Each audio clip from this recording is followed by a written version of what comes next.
সবার শুরুতেই দেখো এই যে মানকচু নিয়ে নিয়েছি। তো আজকে মানকচু দিয়ে একটা রেসিপি করতে চলেছি। এখানে মানকচুটা কেটে পরিষ্কার করে নিয়েছি। এখানে বাড়িতে যে লোকটা আসে তার কাছ থেকে নিয়েছি। আর এখানে আমি কিছু মশলা গুঁড়ো করে নিয়েছি। এবার দেখো এখানে আরেকটা মশলা রেডি করছি। মানকচুটা দিয়ে মাছ করব, কি মাছ করব পরে বলছি। এখানে দেখো সাদা সর্ষে, কালো সর্ষে আর কি দিয়েছি, কাঁচা লঙ্কা, আর এর মধ্যে পোস্ত ব্যবহার করছি।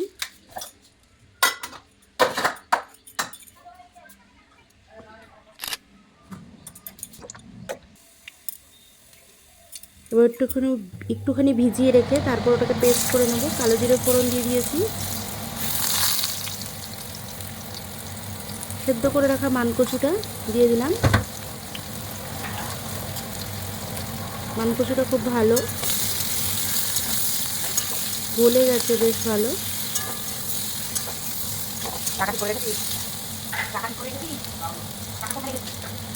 কালো জিরে ফোড়ন দিয়ে করে দিচ্ছি। আগের দিনের মানকচুটা একটু হয়েছিল, গলা ধরছিল, তো এই জন্য আমি মানকচু ব্যবহার করতে চাই না, মানে সেইভাবে আমি শুধু এটা একটু ঘন্টটাই করি, কারণ ঘন্টটাই টক দিয়ে করি, ভয়ে ভয়েই থাকি মানকচু। নুন দিয়ে দিয়েছি। আর কাউর গলা ধরুক আর না ধরুক, আমাদের ঘরে একজনের গলা ধরবেই। হলুদ গুঁড়ো, যাই হোক আর বলছি না নামটা।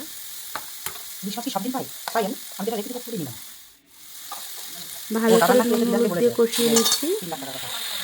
এতে তেল খুব বেশি লাগবে না। লঙ্কা বাটা,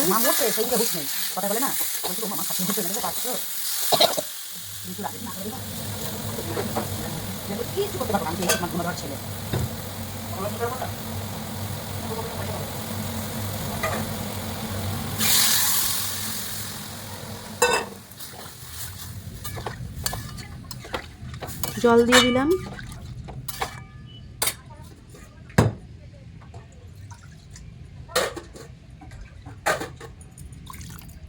এবার এটা ফুটতে থাকুক।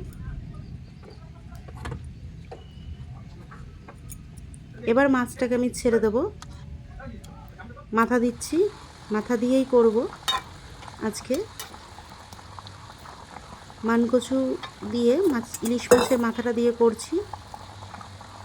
এখানে 3টে মাথা ব্যবহার করেছি, আরও রয়েছে, আরও 3টে না 4টে জানি রয়েছে। এবার এর মধ্যে একটু লেজা দিয়ে দিলাম। লেজা আর মাথাটা এর মধ্যে দিচ্ছি।